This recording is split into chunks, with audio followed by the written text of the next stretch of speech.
Ahojte, zdravím vás, zdravím všetkých fanúšikov elektromobility.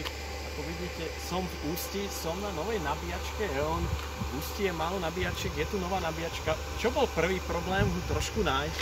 Naozaj v Drážďanskej sen cesty, to keď človek vošiel, keď to aj pozrite sa naokolo, tuto je síce voľaký T-Club Café Sport, ktorý je zavretý.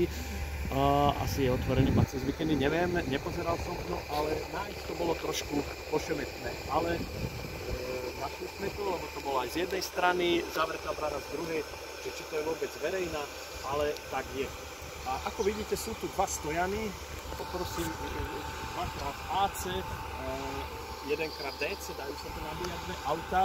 Som trošku ďalej od toho, lebo tá nabíjačka hučí naozaj veľmi. Naozaj je nejaký ventilátor, poprosil by som bližšie a pozrieme sa trošku na údaje.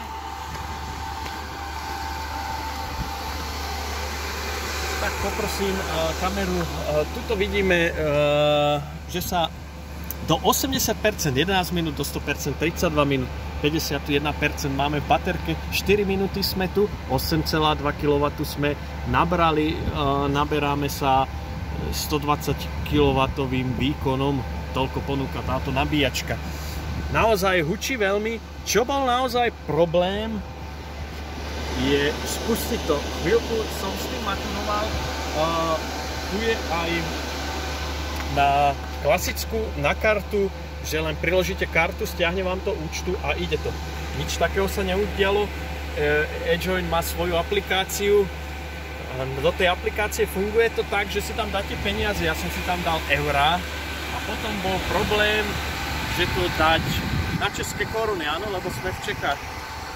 Trebalo to tam naozaj, bohužiaľ s tým telefónom sa natáča, nemôžem vám to ukázať, ale naozaj si to dalo, že stiahlo si to 8 eur a teraz neviem, či to za tých 8 eur natočí toľko kilowattov, fakt neviem, kedy sa to vypne alebo niečo podobné. Deklaruje to tam, že 8 korún za kilowatt, čo je naozaj veľmi dobrá cena, to je najväčšia výhoda celého tohto nabíjania. 8 korún za kilowatt je naozaj dobre v takomto, na takejto rýchlej nabíjačke ešte k tomu v Českej republike. Takže tak, tuto je niekde Penny Market, tam sa človek behne pozrieť a to je asi z tohto videa všetko. Ďakujem za pozornosť a tak človek vyskúšal niečo nové, človek sa stále učí a nabíjame sa. Elektrika ide, ako vidíte, naozaj je to tu.